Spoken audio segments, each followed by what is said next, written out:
Perfecto.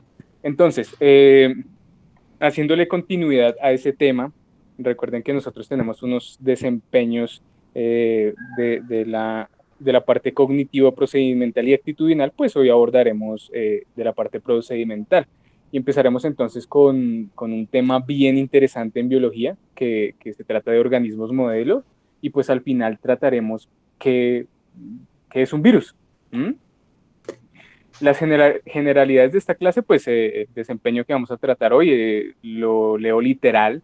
Dice, formulo hipótesis con base en el conocimiento cotidiano, teorías y modelos científicos. El indicador dice, reconoce las teorías y modelos científicos que se involucran en una situación. ¿Cuál es nuestra situación en particular para, por ejemplo, poner una teoría o un modelo? Pues, ¿qué es un virus y para qué se utilizan esos modelos científicos para estudiar una situación en particular? ¿Mm? Y el objetivo es pues que ustedes conozcan para qué sirven esos organismos modelos y por qué un virus no se considera un ser vivo. ¿Mm? Entonces, empecemos. ¿Qué es un organismo modelo? Pues básicamente son esas especies muy específicas que pues los científicos tenemos para estudiar algún fenómeno en particular, ¿sí? ¿Y qué hacemos con esos organismos? Lo que nosotros vamos a hacer es extraer su genoma completo. Recuerden que en la clase anterior vimos todo un cariotipo, todo el genoma de un ser humano, y de allí podíamos extraer cualquier gen que exprese una característica en particular y que para el caso de los organismos modelos, pues va a servir para beneficio pues nuestro, ¿no? Teniendo en cuenta que pues los utilizamos para estudiar algo. ¿M? Y bueno, ¿por qué entender esos fenómenos biológicos? Porque es que resulta que con estos organismos modelos nosotros podemos entender cómo funciona precisamente la selección natural y algunos fenómenos de la genética que vimos de forma muy breve el primer periodo, si recuerdan, de epigenética. Pues esos organismos nos van a ayudar a entender eso gracias al genoma pues tan fácil de estudiar y tan flexible que ellos poseen, ¿sí? Pues son ampliamente utilizados para estudiar cosas, pues más que nada como enfermedades humanas y los posibles tratamientos que pueden surgir de ese estudio para tratar dichas enfermedades. Y entonces, ¿por qué se utilizan estos organismos para estudiar esas enfermedades humanas? Pues porque básicamente la experimentación en humanos está prohibida por el tema de derechos humanos, que bueno, pues todos los chicos y chicas del IGMUN me entienden. Y bueno, pues todos y todas ustedes, ¿no? Y bueno, ¿por qué es posible realizar este tipo de estudios genéticos? Pues es que recuerden que nosotros tenemos una relación evolutiva con todos los organismos vivientes, con todos los 7 reinos de la biología que actualmente existen, y pues puede que haya más. Y si hay más, de todas formas, compartiremos esa relación evolutiva gracias a nuestra genética, ¿sí? Entonces, no sé si recuerden que alguien en octavo preguntaba, profesor, ¿entonces yo me parezco en algo a un pez? Pues claro que por supuesto, gracias a su información genética, y además recuerden cuando uno está comiendo algunas cositas y que vulgarmente se le dice cómo se fue por el camino viejo y demás, acuérdense esos vestigios que nos dejaron los pececitos. ¿M? Entonces, vamos a tener algo en común y es esa genética. Y lo que ustedes están viendo acá en pantalla, voy a resaltar, voy a borrar estas letricas, es una fumarola. ¿M? Y bueno, ¿por qué puse esta imagen, chicos? Pues porque resulta que las hipótesis que nosotros tenemos en biología dicen que pues ahí surgieron las primeras formas de vida a las cuales, por supuesto, todo organismo vivo pues está conectado con ellos. ¿Cuáles son? ¿Se acuerdan del LUCA? Del el Last Ultimate Common Ancestor, el último ancestro común universal pues, de los organismos vivos. Resulta que esos organismos se desarrollaron en las fumarolas pues del mar, de los océanos, ¿sí? Y también va a estar LECA, ¿se acuerdan? Que es el último ancestro común eucariótico nuestro. También pues se supone y se rumora que se desarrolló en estas condiciones porque tenemos evidencia fósil de este postulado. ¿M? Entonces, lo que se muestra a continuación, chicos, pues es el árbol de la vida. Básicamente, en términos resumidos, tenemos el árbol de la vida en forma de espiral. Y en este puntico que les estoy señalando aquí es donde ocurre esa irradiación de todas las formas de vida, absolutamente todas, de los 7 reinos. Acuérdense, hagamos un repaso. Entonces tenemos reino animal, tenemos reino vegetal, tenemos el fungi, donde pertenecen los hongos, tenemos las bacterias, tenemos las arqueas, tenemos a los cromistas. A ver, vamos 2, 4, 6 y me falta uno. Bueno, ya me iré acordando. Pero vean, en este punto es donde se supone que se ubica nuestro Luca y nuestro Leca, o sea, nuestro último ancestro común de todos los de todos los seres vivos y pues eucarióticos, ¿cierto?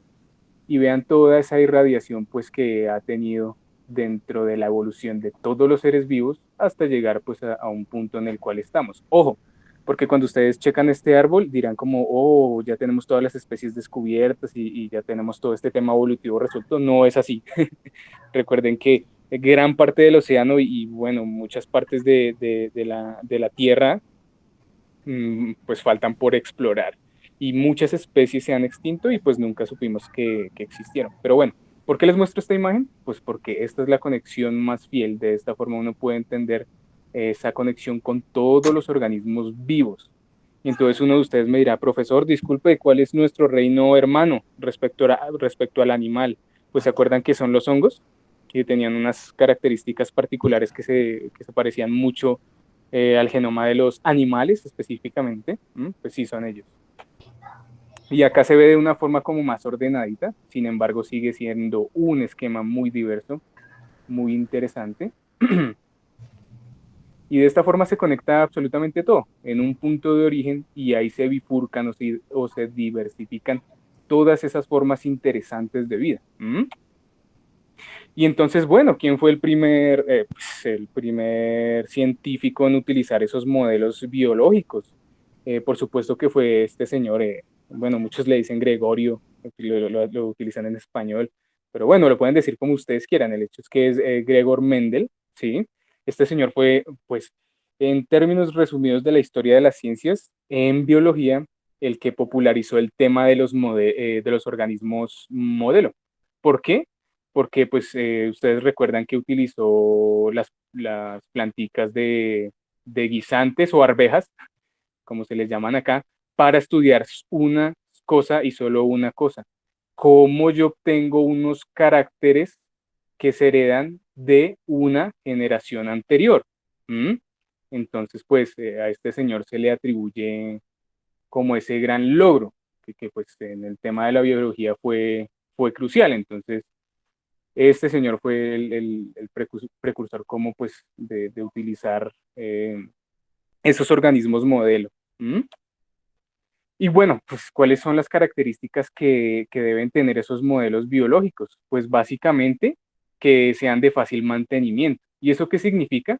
Que por ejemplo, si yo tengo un bichito o un animalito de estos, que me sea fácil mantenerlo y que si este bichito llega a morir, pues que no me suponga una pérdida monetaria importante, ¿sí? Y bueno, pues que sea fácil alimentarlo y reemplazarlo. Suena un poco cruel, pero así es. Que también tenga un ciclo biológico rápido, o sea, que en pocas horas o en pocos días se complete ese ciclo biológico. ¿Por qué necesitamos que sea así de rápido? Pues porque nosotros necesitamos obtener resultados de nuestros experimentos conforme a lo que estemos estudiando. Si estamos hablando de que necesitamos el genoma de alguno de estos bichitos para perfeccionar, no sé, una planta de maíz para que este maíz tenga un llenado de fruto o de grano más eficiente o que tenga un color morado, en fin, cualquiera de esas cosas. Y para eso necesitamos que tenga un ciclo biológico rápido. Pero también que tenga un alto número de descendientes. ¿Para qué? Pues porque si yo tengo un alto número de descendientes, tengo un gran abanico que me va a permitir observar los cambios fenotípicos específicos de ese organismo modelo. Recuerden que cuando yo me refiero a fenotipo es algo, una característica que yo puedo observar que se ha expresado mediante pues la codificación y expresión de esos genes que estaban en el genoma de este organismo. ¿Mm? Y bueno, pues también debe tener un genoma sencillito, ¿no? Para que podamos jugar con toda esa variedad de genes y empezar a modificar las características que pues nosotros queramos. Y acá están como los organismos modelo más representativos de todos y los Profe, ¿puedes ordené. devolverla por un momento? Sí, por supuesto que sí, claro que sí. Espérate, borro todos estos rayoncitos.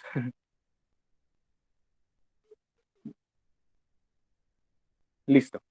Entonces ahí en la otra tabla que nosotros vamos a observar, lo que hice fue ordenar del el organismo que menos pares de bases, menos genes y menos información tiene, al que pues más tiene, ¿m? Que ya lo vamos a ver como de forma más detallada. Y entonces ustedes dirán, profesor, Listo, venga, profe. pero es que, gracias, Laura.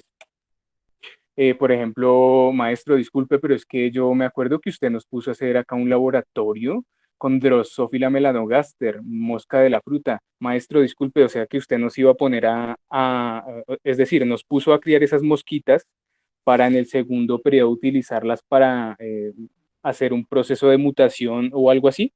Y la respuesta es que sí, chicos. La idea de criar las mosquitas era tener pues una buena cantidad de individuos para que, por ejemplo, los hubiéramos puesto con un pedacito de plomo o una pila de mercurio, eh, supongamos lo poníamos ahí dentro del alimento y pues así veíamos qué pasaba. Y en muchas ocasiones pasa que cuando uno hace esos ejercicios, las mosquitas ya no salen con ojos rojos, sino salen con ojos blancos. En ocasiones afortunadas salen con ojos violeta y en fin, por eso yo estaba tan emocionado cuando les puse a criar esos mosquitos. Pero bueno, creo que sería interesante volver a hacerlo para que hagamos ese ejercicio, ver cómo de unas mosquitas que tenían esos ojos rojos salgan unas que tengan ojos azules o algunas que no tengan un par de patas o algunas que no sean pardas y marrones, sino que, no sé, sean de un color totalmente distinto. Sería muy interesante llegar a ver. Pero sí, por eso lo utilicé para que ustedes la criaran, porque ese es un organismo modelo que es fácil de manejar y uno puede ver procesos de mutación relativamente rápidos. ¿M? Pero empecemos en orden. El mus musculus, que es ese ratoncito del que hablábamos la clase pasada, que pues fue el primero que se patentó como organismo modelo para las ciencias. ¿M? Y entonces vea, el tamaño de ese genoma es grandísimo, o sea, son 2,7 gigas de información, que eso equivale a 2.700 millones de pares de bases, que eso es muchísimo. ¿Y cuántos genes va a tener? Pues 20.210. Entonces alguien de ustedes me dirá, profesor, profesor, profesor, calma, un momentico, porque es que acá tenemos una buena cantidad de pares de bases, pero maestro, disculpe, ¿por qué tenemos menor número de genes? O sea, ¿por qué 2.700 millones no es igual acá en el número de genes? Calma, estimados estudiantes.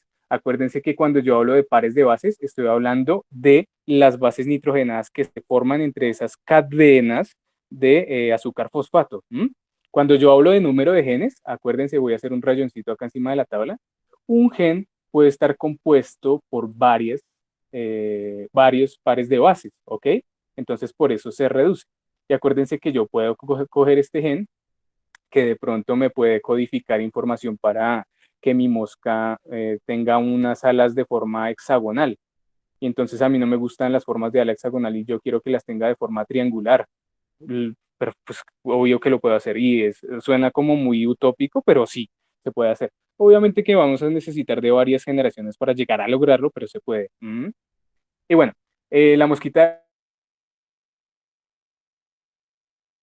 de 5 millones de pares de bases y su número de genes aproximados va a ser 13.600. Obviamente que esto es una buena cantidad de genes, ¿sí? Pero en el transcurso de este periodo vamos a aprender de forma virtual cómo hago para llegar a un gen específico, al gen que yo quiero, ¿sí? Eso se hace mediante unos procesos de genética molecular que pues son sencillos y nos permiten llegar a esa característica. Todo a su tiempo, mis estimados y estimadas estudiantes. ¿M? También vamos a tener a se llama un perdón, Cenorhabditis elegans, que es el nemátodo de la tierra. Pues como su nombre lo indica, está bueno, no en toda la tierra, porque hay una tierra que está esterilizada y es un tratamiento que uno precisamente le hace para que pues este nemátodo no vaya a atacar como la planta que uno esté cultivando, ¿sí? Pero va a estar en un buen porcentaje de tierra. Si uno lo busca al microscopio, lo puede llegar a encontrar. ¿Mm? Es posible que en el Liceo Colombia hayan de estos bichitos, habría que buscarlos y ponerlos a los micros que tenemos allá. Hay que ver, hay un montón de cosas por hacer. Pero bueno, el tema es que tenemos 100 megabits de información y eso equivale a 100 millones, 300 mil pares de bases y a un número de genes aproximado, porque pueden tener más, acuérdense que hay polimorfismos de los genes y demás, pero puede llegar a ser 19.000. ¿Mm? Vamos a tener, por supuesto, a la excelente levadura de la cerveza, que no solo se utiliza para hacer cerveza, sino también pan, para hacer un buen vino y etcétera. Pero esta levadura va a tener una información de 12,1 megabits. O sea, vea cómo se empieza a reducir toda esa información. Y por supuesto que cada organismo va a tener como un enfoque de estudio importante y crucial que ya veremos más adelante. Pero va a tener 12 millones 100 mil pares de bases y pues su número de genes aproximado va a ser 6.294. Sigamos, la Arabidopsis thaliana, pues coloquial o vulgarmente le dicen como la hierba mala. Y ustedes dirán, profesor, disculpe, pero es que hay muchas hierbas malas. Y pues sí, pero así es como vulgarmente se le conoce. Después vemos como unas características para identificarla, pero pues es un organismo modelo.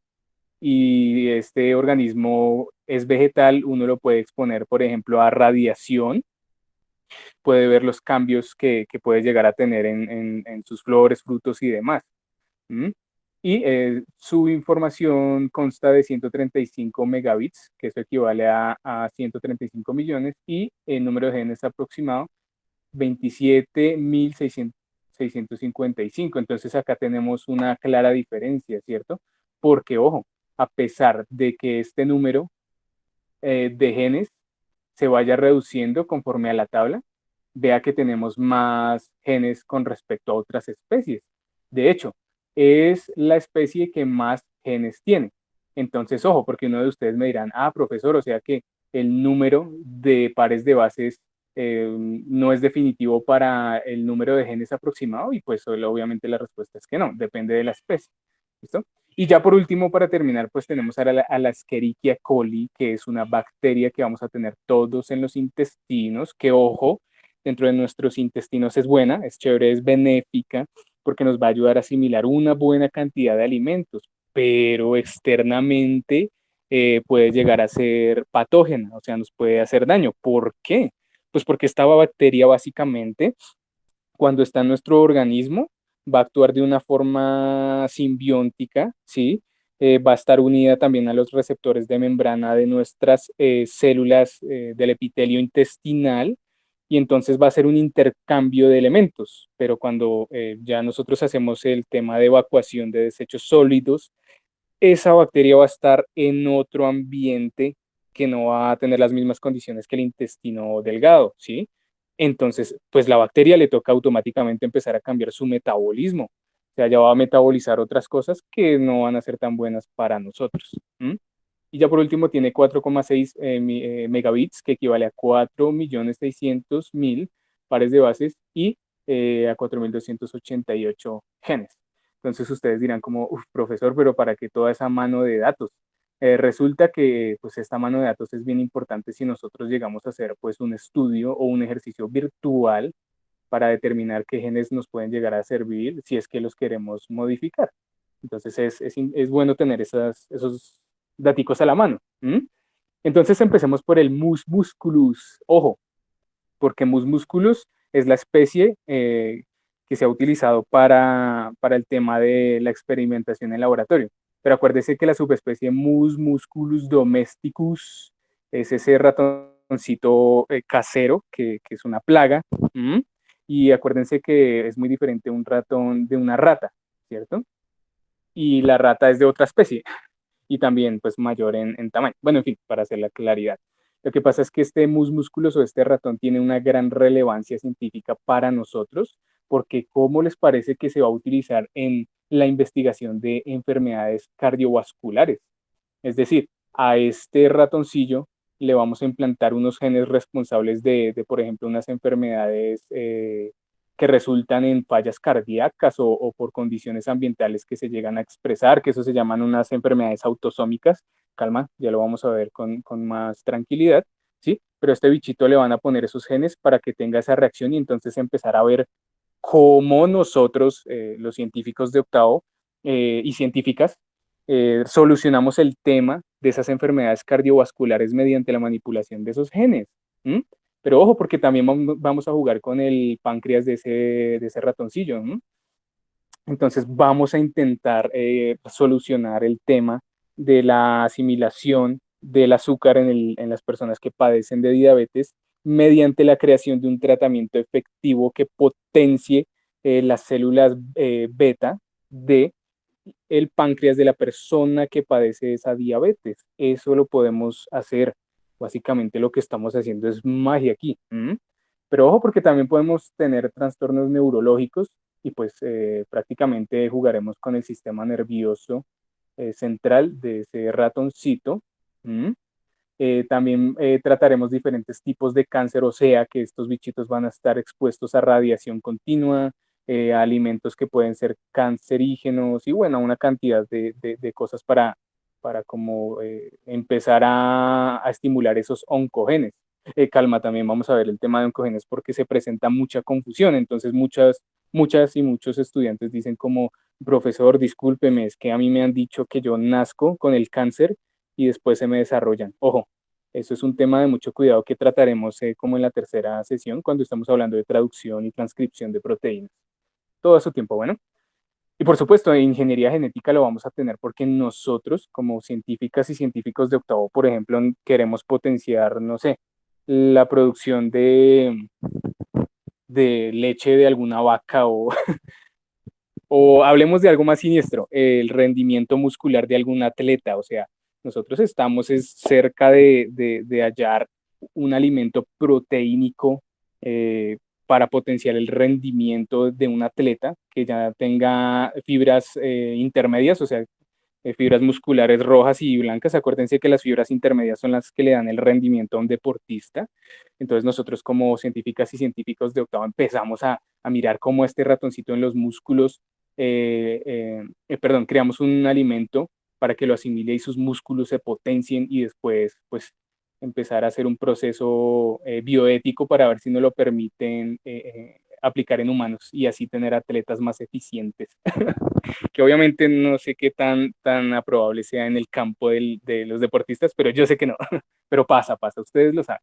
¿Eh? Pero ojo, porque imagínense que con estos ratoncitos se está investigando y se ha investigado cómo ocurre el proceso de aprendizaje no solo en humanos, sino también en animales, ¿sí?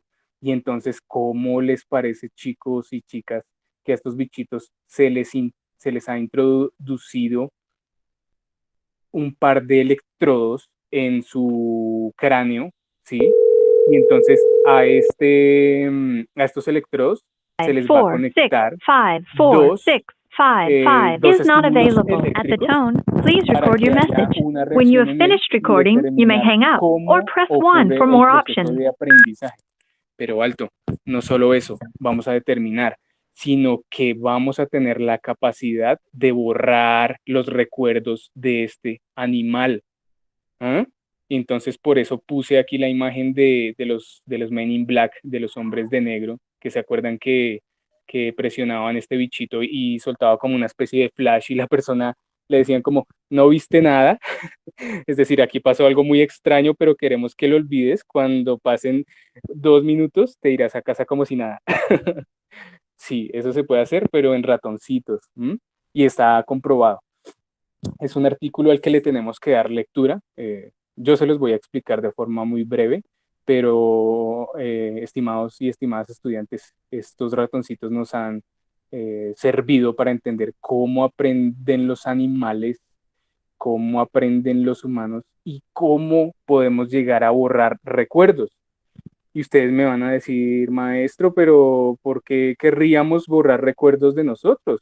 Pues chicos, sucede que nosotros quisiéramos olvidar una gran cantidad de cosas, como esa ocasión en que uno quiso como olvidar que esa persona a la que uno sentía un gusto por ella y le dijo, quiero ser tu novia, tu novio, y te dijo no. Borrar, formatear, aceptar, siguiente, así. O bueno, no solo eso, sino que también uno quisiera tratar de borrar los recuerdos traumáticos que tuvo alguna persona. ¿Mm? Entonces por eso puse aquí estos hombres de negro, chicos, porque parece ficción, pero puede llegar a ser una realidad. ¿Mm? Que se utilice así como que vendan el aparatico para borrar recuerdos, no, no creo que pase de esa forma, ¿sí? Pero sí se utilizará en el tema de la neuropsicología y neurobiología y bueno, todo eso. ¿M?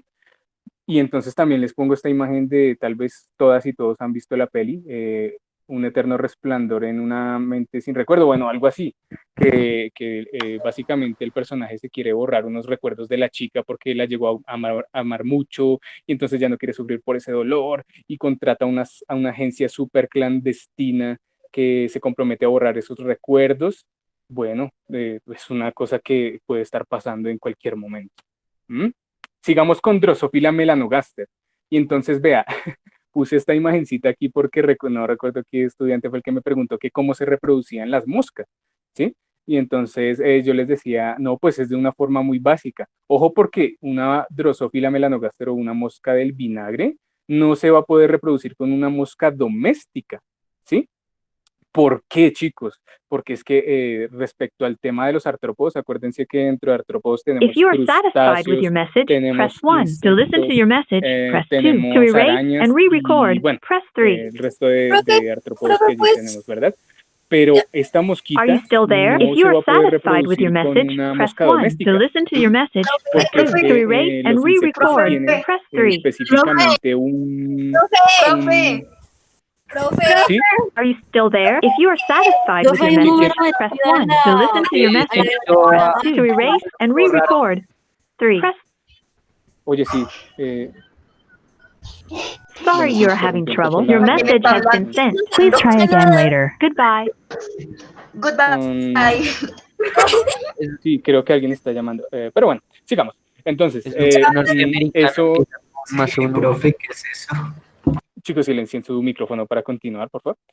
Entonces, nosotros no vamos a poder reproducir o entrecruzar una mosquita de la fruta con una mosca doméstica, porque es que imagínense que en los insectos ocurre algo muy bacano, muy interesante, y es que su genitalia o su parte o su sistema reproductor solo está adaptado para encajar en su contraparte. O sea, si nosotros hacemos una disección, que eso también pues lo tenemos planeado hacer de nuestros laboratorios, si nosotros hacemos una disección de esta parte del abdomen de esta mosquita y empezamos a ver la genitalia del macho, va a tener una forma específica que solo va a poder entrar en el sistema reproductor de la hembra.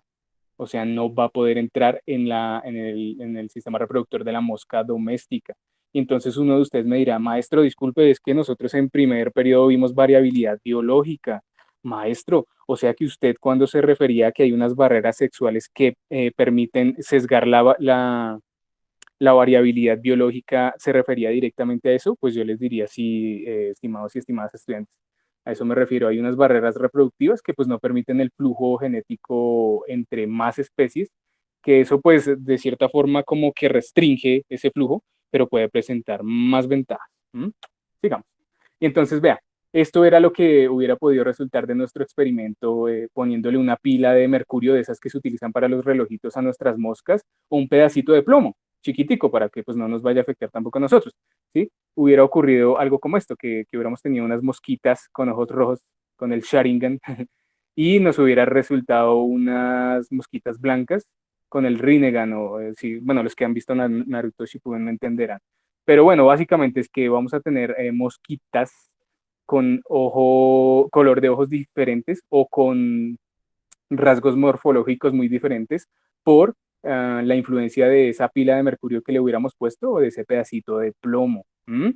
Pero bueno, esta mosquita de la fruta se utiliza más que nada en biomedicina para estudiar cáncer enfermedades neurodegenerativas y drogadicción, específicamente y más que nada el alcohol. Entonces ustedes me dirán, maestro, disculpe, es que acabo de entender una cosita, maestro. Profesor, lo que pasa es que cuando yo puse mi banano en un frasco y lo dejé abierto, ¿sabe qué me puse a pensar, maestro? Que el banano tiene azúcares, profesor, y ese banano está expuesto a unas condiciones con oxígeno. Y entonces, ¿sabe qué, profe? Alrededor de los días cuando yo tomaba esa foto para hacer el registro que le envié, se iba haciendo agua y pues posteriormente empezaban a entrar estas mosquitas. Profesor, o sea que ahí está ocurriendo una fermentación aeróbica porque hay aire y se me produjo vinagre y por eso es que a esta mosquita se le llama la mosca del vinagre. Estimados y estimadas estudiantes, por supuesto que sí, por eso es que vulgarmente se le llama así como mosca del vinagre, porque pues ese banano que va a estar en contacto con el oxígeno me va a generar vinagre.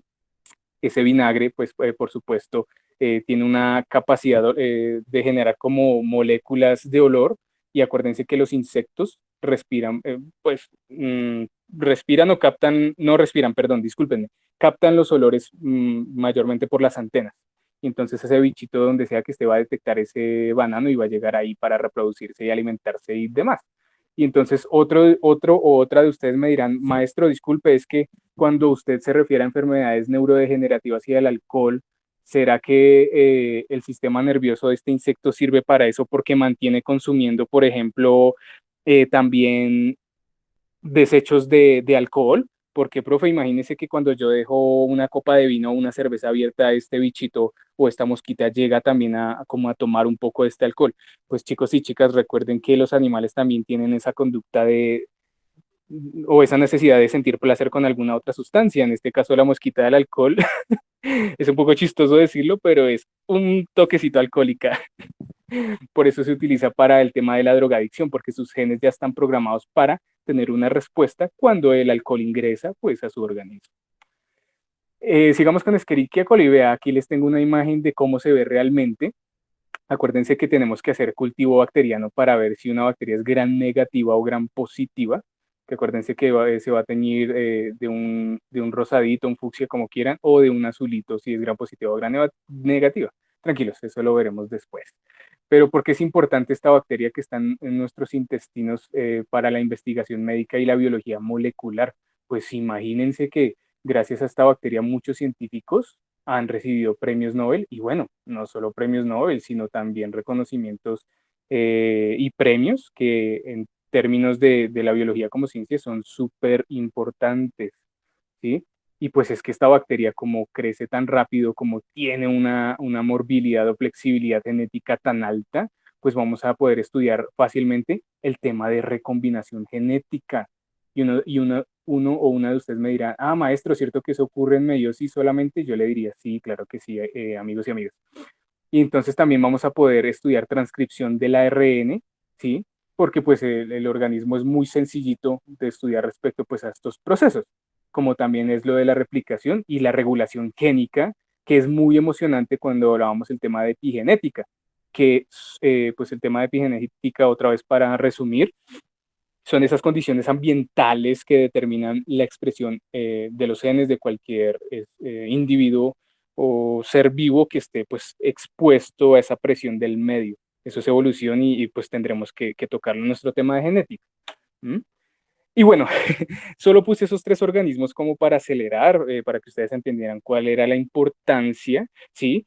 Recuerden, tratamos organismos modelos para entender un fenómeno en particular, pero ahora empecemos a tratar las teorías que tratan de explicar algo en específico, o sea, un interrogante que es boom en la biología. O sea, un ejemplo como qué hubo antes del Big Bang, cosas como ese estilo. Pero bueno, eh, para la biología es bien importante y es un tema de continua discusión y es decir, ¿pero qué es un virus? Es decir, yo tengo todos mis 7 reinos aquí, yo entiendo que todos estos seres vivos pueden ser unicelulares, pluricelulares, pueden ser procariotas si no tienen núcleo definido y su ADN se distribuye por todo este organismo procariota, o puede ser eucariótico porque tiene un núcleo y en fin, ¿sí? Pero Dios mío, ¿qué es un virus? Empecemos a pensar aquí todos y todas qué es un virus. Pues básicamente, cuando uno consulta a una fuente importante de información, pues le va a decir que es un agente infeccioso microscópico. Acuérdense que una de ustedes me preguntó, y fue pues una pregunta muy chévere, valga la redundancia. Me decía, maestro, disculpe, ¿qué tan pequeño es un virus? Porque es que yo no tengo como el entendimiento de qué tan grande es. Y yo le decía, listo.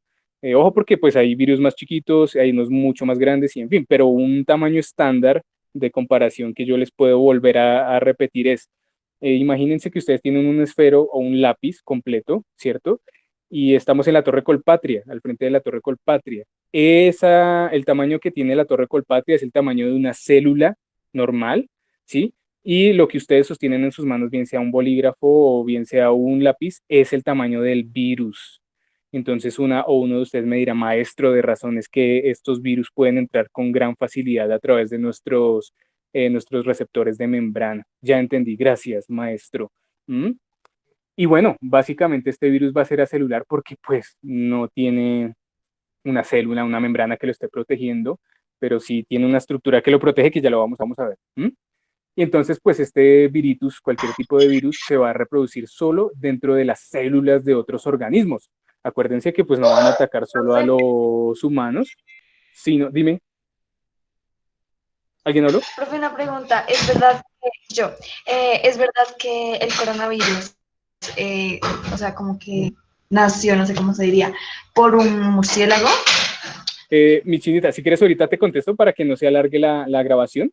Yo ahorita, para que me quede cortica, corto la grabación y te respondo. Ahorita te respondo, ¿vale? Pero muy buena pregunta. Entonces, bueno, estos virus van a estar constituidos básicamente de unas moléculas pues muy largas de ADN. Acuérdense que va a estar pues como esa pasta enrollada, ¿cierto? Y también ARN, porque pues acuérdense que hay una clasificación, la clasificación de Baltimore, que básicamente pues nos va a categorizar cada virus. Acuérdense que hay virus monocatenarios, dicatenarios, que solo tienen ARN. Calma, es mucha información, pero para tenerlo en cuenta, ¿listo? Hay una clasificación y taxonomía también para los virus. ¿M? ¿Y qué pasa? Que pues este virus cuando infecta esa célula, entre comillas, lo que va a hacer es que va a obligar a esa célula a decirle, bueno, llegó la ley, necesito es que me produzcas copias de mí mismo. ¿Sí? Ya vamos a ver cómo es el ciclo de vida de un virus, pero ese virus va a llegar con toda la potestad hacia el núcleo y decir, aquí ya no se me va a fabricar absolutamente nada que necesite ninguna célula de ustedes o ningún tejido, o lo que necesite este humanito, no, necesito es réplicas mías, y empieza la maquinaria para pues crear todos esos viritus. ¿Mm? Y bueno, ustedes aquí me dirán como, profesor, discúlpeme, pero es que acá dice que existen virus que infectan otros virus. Entonces uno queda como, uy, ¿qué pasa? Y bueno, ese es uno de los ejemplos de que la biología es hermosísima, porque pasan cosas de este tipo, o sea, virus que infectan virus, ¡pah! De un estallido mental, pero sí, amigos y amigas. Hay virus que se llaman virófagos y tienen la capacidad de llegar a infectar otros virus, ¿sí? Que para replicar, para hacer más virófagos, lo que van a hacer es que van a llegar a ese viritus, supongamos voy a hacer acá ese viritus del que va a ser víctima de infección de este virófago, y entonces este se le va a implantar en su microcápside. Tranquilos, ya vamos a ver la estructura de esos viritus. Se le va a implantar y básicamente lo va a volver zombie, y entonces le va a decir, tú ya no vas a producir copias tuyas, sino me vas a llevar a tuta a cualquier célula que querramos, y entonces vas a decirle a la célula que produzca copias mías y ya, nada más. Entonces sí, virófagos infectan virus. Una paradoja, pero muy chévere. Bueno, ¿cuál es la estructura de un virus? Hay muchas, pero básicamente ese viritus va a estar protegido por una membrana de glucoproteínas, ¿sí? Y acuérdense que esta microcápside va a tener lípidos. Y entonces uno o una de ustedes me dirán, profe, disculpe, lo que pasa es que ya entendí, gracias a que usted dijo que esta microcápside está compuesta de lípidos, entendí por qué podemos vencer al coronavirus con jabón. Maestro, y es que el jabón, todos los jabones y los shampoos y todo lo que sea de jabones, yo en química aprendí que estaban compuestos de otros lípidos. O sea, lípido contra lípido mata lípido. Maestro, o sea que cuando yo utilizo jabón o shampoo, pues para lavarme las manos, eh, puedo llegar a deshacer la microcápside de este coronavirus. Pues sí, estimados y estimadas estudiantes, de esa forma es que ocurre. De hecho, acuérdense que su cuerpo produce grasas corporales y lo que hace el jabón es básicamente quitarla. Jabón con jabón, o bueno, lípido contra lípido, se quita, porque acuérdense que la polaridad que tiene un jabón, o sea, los lípidos de los que está hecho el jabón es mayor y entonces va a remover pues, los lípidos que ustedes tienen en el cuerpo y en el caso, ojalá que no, en el caso de la persona que tenga el coronavirus en sus manos, pues lo va a remover. Esperen un momentico, checo la hora para que no me vaya a pasar de tiempo. 12:42. Ok, voy a avanzar un poco más rápido, chicos. Y entonces, bueno, vamos a tener esa membrana que lo recubre, ¿cierto? Y adicional, ojo, porque acá va a haber una caja secreta. O sea, vamos a tener una caja fuerte afuera y tras del hecho vamos a tener un cofrecito ahí bien guardado, que es la cápside donde va a estar el genoma de ese virus, que puede ser ADN o puede ser ARN. Recuerden, la clasificación de Baltimore, que pues no la vamos a utilizar, pero es como una guía para entender esa clasificación. Y ya, básicamente es eso. Pero cuidado, ojo porque hay muchas variedades de formas pues que tienen los virus. Y este bichito es muy interesante porque es que tiene una forma muy alienígena. Es decir, pues sí, obviamente ustedes me van a decir, maestro, yo sé que eso en psicología se llama como conductismo y es cuando las personas o los animales o los humanos le damos la forma o denominamos la forma de algo. Pero a mí me parece muy alienígena este bichito. Y esto es un bacteriófago, o sea, es un virus que infecta bacterias, ¿sí? Y pues lo mismo, va a ser réplicas como de ese virus alienígena en esa bacteria, ¿sí? ¿Y cómo se compone? Pues va a tener otra vez esa cápside, ¿sí?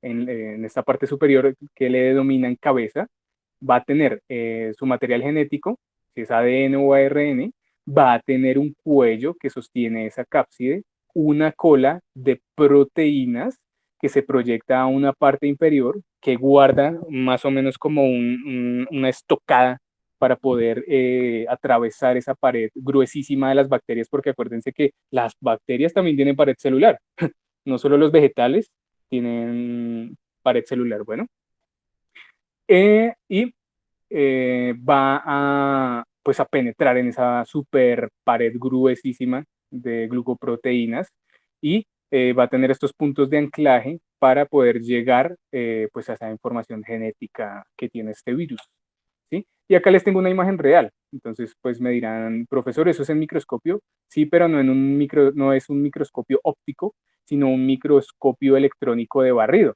que básicamente, pues la misma palabra lo dice, lo que tenemos es un barrido de fotones que al final va a ser procesado por un microchip y nos va a arrojar como esta imagen, ¿sí? Chequen que cada uno de estos pues filamentos que se alcanzan a apreciar en la imagen son los bacteriófagos, es decir, esos viritos que infectan bacterias y acá está la pobre haciendo muchas réplicas de esos bacteriófagos, pues que esto se ve como muy tétrico, como muy feito ver tantos viritos allí, pero así es como ocurre. ¿Mm? Y acá tenemos una ampliación, pues una panorámica mucho mayor de ese viritos para poder entender cómo inserta su contenido. Entonces, ustedes dirán, ah, maestro, o sea que esa cápside y ese cuello y esa cabeza que tiene ese virus lo tienen es para protegerlo de sustancias externas que puedan afectarlos. Pues sí, básicamente. Y por esta parte va a inyectar todo ese material genético y chequen cómo esa cadena se está desplazando al interior de esa bacteria. Y es que acuérdense que para ese bacteriófago es más fácil aprovecharse de esa información genética porque pues las bacterias tienen la información genética regada por todo el interior de su célula. ¿Mm? Entonces les pongo esta imagen porque es que se parece mucho a los centinelas de Matrix. No sé si han visto la peli, pero se parecen muchísimo. Que de hecho les recomiendo la peli. Yo sé que les he hablado mucho de eso porque tiene como mucho de psicología y un poquitín de biología, pero se parece mucho al centinela de Matrix. Y bueno, ¿cómo ocurre esa infección o ese proceso de desarrollo del virus? No digo ciclo de vida porque pues no hemos definido, es decir, la comunidad científica pues, no ha definido si el virus está vivo, pero hablemos de desarrollo. Entonces, acá tenemos, supongamos que este es el coronavirus, que pues se le denomina así por la forma en la forma que tiene, forma de corona que ya nos tiene hasta la coronilla. Y entonces, bueno, este viritus va a venir acá a una célula, supongamos que es una célula del epitelio pulmonar, y entonces va a insertar su parte de la cápside en los receptores de membrana de la célula, sí, van a hacer unión, y ojo, porque este viritus no se va a meter todo, chicos y chicas, este viritus solo va a meter su información genética. En este esquema, pues el viritus ya está dentro, pero acuérdense que pues hay unos virus que se meten y otros que no, pero la mayoría quedan conectaditos ahí en la membrana y ya les digo para qué. Entonces va a meter toda su información genética, ¿sí? Va a pasar al retículo endoplasmático rugoso, después al liso y al interior de la célula y va a empezar y se va a desencadenar todo ese proceso de síntesis para que, pues para que pueda generar más copias de ese virus. Van a salir del núcleo otra vez al retículo endoplasmático rugoso, porque acuérdense que ahí hay ribosomas y es donde ocurre el proceso de traducción de proteínas, y luego van a ir al aparato de Golgi que nos va a generar una cobertura para después consolidar el virus, o bueno, otra copia del virus que pues la podemos apreciar acá. Obviamente que van a ser muchas copiecitas, ¿no? Pero sí, o sea, la célula va a ser sobreexplotada para crear miles de copias de ese viritus. Entonces ustedes dirán, maestro, disculpe, entonces, ¿cómo hacen las células para detectar que pues hay un virus invadiendo? Ojo, porque acuérdense que esta célula no se va a quedar quieta, es decir, ella no va a decir como están abusando de mí y me voy a quedar impune. No, esta célula empieza a gritar de una forma muy silenciosa y es que envía un mensaje, bueno, voy a poner el ejemplo así como en una forma muy coloquial, pero escribe un mensaje de help me o SOS en un papelito, rápidamente también lo manda al aparato de Golgi y lo expulsa por exocitosis y esto, pues este mensaje en el papelito llega a otra célula y a otra célula hasta que el sistema inmune dice, bueno, se la están montando aquí esta celulita, llamen a los natural killers, llamen a los linfocitos T y a los linfocitos B memoria, llamen a los monocitos porque es que este bicho lo tenemos. O que definitivamente liquidar si es que se puede, o lo tenemos que poner en un estado de latencia para que no me vaya a afectar el funcionamiento de mi querido o de mi querida humana. Así es como ocurre en forma muy resumida. ¿Listo? ¿Y cuáles son las formas que tienen esos viritos? Pues bueno, ojo, una aclaración. Acá tenemos el virus de la influenza o el virus de la gripa y chequen que es muy similar al virus del VIH, ¿sí? Ojo, porque hay unos virus que se llaman retrovirus. ¿Y qué pasa con estos viritus? Y una a uno de ustedes me dirá, profesor, o sea que por eso es que la gripa no tiene cura. Yo les diría, algunos tipos de influenza sí, pero otros tipos de gripa no. Acuérdense que ustedes tienen más o menos 32 tipos de gripas en su organismo, que pues ya está el antígeno para esa gripa, que de pronto dicen, ah, ya entiendo, a veces siento que me va a dar gripa y el otro día estoy súper bien. Pues sí, el antígeno que ustedes tienen en sus linfocitos natural killers y los memoria, pues atacaron rápidamente ese virus y no permitieron que se aprovechara de otra célula de ustedes. ¿Cuál es el problema con estos retrovirus? Que pues no hay cura para la gripa, porque como es un retrovirus, tiene la capacidad de coger su material genético y modificarlo para hacerle frente a un antiviral o a un antígeno que está impidiendo su reproducción. Por eso no hay cura para la gripa, lastimosamente. Ojo, para algunos tipos de gripas o influencias, ¿sí? Y bueno, tenemos el virus de la hepatitis B, que pues afortunadamente sí lo podemos liquidar. Tenemos esta forma que es del ébola, que también está peligrosísimo en África, que es una pandemia súper preocupante, aparte del coronavirus y bueno, además cosas que afectan. Tenemos el bacteriófago, que ya vimos que se parece al centinela de Matrix y que además es muy alienígena, dime. Pues yo una vez estaba hablando con mi familia sobre esto, sobre el ébola, y quedamos como que si el ébola se contagiara igual de fácil que el coronavirus y se esparciera igual de fácil coronavirus, nosotros dijimos que ya como la mitad del mundo estaría muerto, porque el ébola es más, Ajá, sí, más peligroso, por decirlo así, que los dos son peligrosos, más letal, el ébola es más letal. tienes absolutamente toda la razón y este ébola también se caracteriza porque ataca esas células del sistema respiratorio y bueno, otras, ¿no? Miren, chequen el virus de la rabia, pues que también es súper peligroso y que también, pues si uno es víctima de la mordida de un perro o si uno está en el campo y de pronto se pone a molestar a un murciélago, bueno, es murciélago, pero ustedes saben que a mí me gusta decir murciélago. Si ustedes los llega a morder un murciélago que tenga el virus de la rabia, problemas. Si no están cerca a un centro médico de confianza, uh, creo que la pasarán muy mal. Bueno, no ustedes, supongamos que es otra persona. Esperemos que nunca nos muerda un murciélago. Bueno, el de la influencia, que es influenza, perdón, influenza, no digan influencia, influenza, que pues ahí van a estar varios tipos de gripa y demás. Tenemos el papilomavirus que es súper, súper complicado porque acuérdense del VPH virus del papiloma humano, que en el caso de los hombres es asintomático, o sea, pueden portarlo, pero no muestra ninguna característica física que dé cuenta que lo tiene, pero las mujeres sí lo van a tener allí y acuérdense que hay una gran cantidad de VPH, que por supuesto es una enfermedad de transmisión sexual, y ojo, porque este viritus va a tener la capacidad de empezar a hacer como un tipo de oncogenes para lastimosamente resultar en cáncer. ¿M? Entonces, recomendación, pues pónganse la vacuna. Yo sé que pues hay mucha gente partidaria de cómo no se vacune porque hay dispositivos del gobierno que pueden controlar su mente. No, se lo recomiendo que se vacunen contra eso. ¿M? Ve al rotavirus, acá está hoy.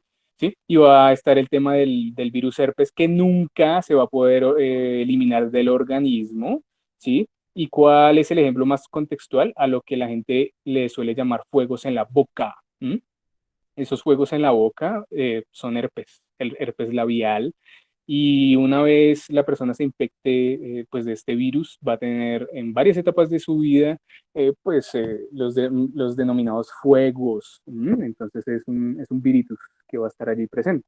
Hay algunos que se pueden eliminar, otros que se pueden mantener en extrema dormancia pues por la mayoría de sus vidas, pero para el tema del herpes labial, pues casi que no. ¿Mm? Y entonces vea, ojo porque aquí viene una parte bien interesante. Este soy yo, vea. Cuando alguien dice que para inhibir un virus debes tomar un antibiótico, no es como, por Dios, ¿qué estáis haciendo? ¿Qué están haciendo? Sí, acuérdense que en clase vimos que para inhibir o tratar de hacerle frente a un virus, ¿qué se toma? Un antiviral. Ojo porque hay que ver qué variedad de virus, según la clasificación de Baltimore y de los signos o sintomatología que presente la persona, pues se va a administrar este antiviral. Por eso, cuando la gente tiene gripa y pretende tomarse un antibiótico que muchas veces suele ser de primera o segunda generación, lo que está haciendo es un daño tremendo, que veremos más adelante cuando hablemos de superbacterias, ¿sí? Entonces, ¿para qué va a tomar un antibiótico si lo que tiene es un virus, ¿sí? Ojo, porque muchas personas lastimosamente se contagian de tuberculosis, que se acuerdan que vimos una imagen de tuberculosis y piensan que es una gripa, pues cuidado, porque aquí sí tendríamos que utilizar un antibiótico de cuarta generación, o sea, que tenga un alto espectro para que trate de eliminar esa bacteria, para que frene su metabolismo y no siga afectando pues los pulmones, ¿sí? Entonces, no vamos a tomar antibióticos y le dirán también a sus familiares, amigos, amigas, primos, primas, etcétera. Por favor, no tomen antibióticos para tratar una gripe o un resfriado, ¿sí? Para tomar antibióticos uno tiene que pasar por un estudio de laboratorio previo a identificar si esa bacteria es gram positiva, gram negativa y qué tipo de antibiótico necesitamos, pero no tomen antibióticos para calmar una gripa. Cuidado con ese tema de los matrimonios que muchas veces ofrecen los farmacéuticos, bueno. Y entonces otro tema de controversia, ¿no? Que, bueno, pues no tiene que ver con los virus, pero es importante acotarlo. Entonces, bueno, la publicidad siempre dice como que el jabón antibacterial, pues siempre mata ese 99% de las bacterias. Ojo, porque una cosa es un bactericida y otra cosa es un bacteriostático, mis estimados y estimadas estudiantes. Y entonces muchas veces lo que hace un gel antibacterial es ponerla a la bacteria en estado de latencia, o sea, la bacteria lo que va a hacer es que se va a volver bolita en sí misma para protegerse, pero ya cuando no esté ese antibacterial y demás, puede volver a surgir, ¿sí? Recordemos que las bacterias son súper poderosas y ya veremos el alcance de este superpoder que ellas tienen. Pero entonces como que dicen, mata el 99.99% de las bacterias y deja vivo el 0,1 para que envíe el mensaje. Esto está mal escrito, así que dice mensaje, es con J, bueno, en fin. Y les diga a las demás, ¿qué les pasará si viven en tus manos? Eso no tiene lógica, mis amigos y amigas, porque acuérdense que nosotros necesitamos de las bacterias para muchos procesos del cuerpo. De hecho, ustedes y yo y muchos organismos, aparte del humano, tienen bacterias en su piel, porque esas bacterias nos van a proteger de otras bacterias nocivas. Vamos a tener bacterias en la boca también para asimilación de nutrientes en el intestino, ¿sí? En muchas partes vamos a tener bacterias. De hecho, multipliquen el número de células que ustedes tienen en su cuerpo por 7 o por 10. Esa va a ser la cantidad de bacterias que nosotros tenemos. Entonces, una y uno o alguno de ustedes me dirá, maestro, o sea que yo soy más bacterias que células humanas. Pues sí, es verdad. ¿Mm? No todas las bacterias son malas, recuérdenlo. Hay bacterias muy amiguitas nuestras que nos sirven para todo.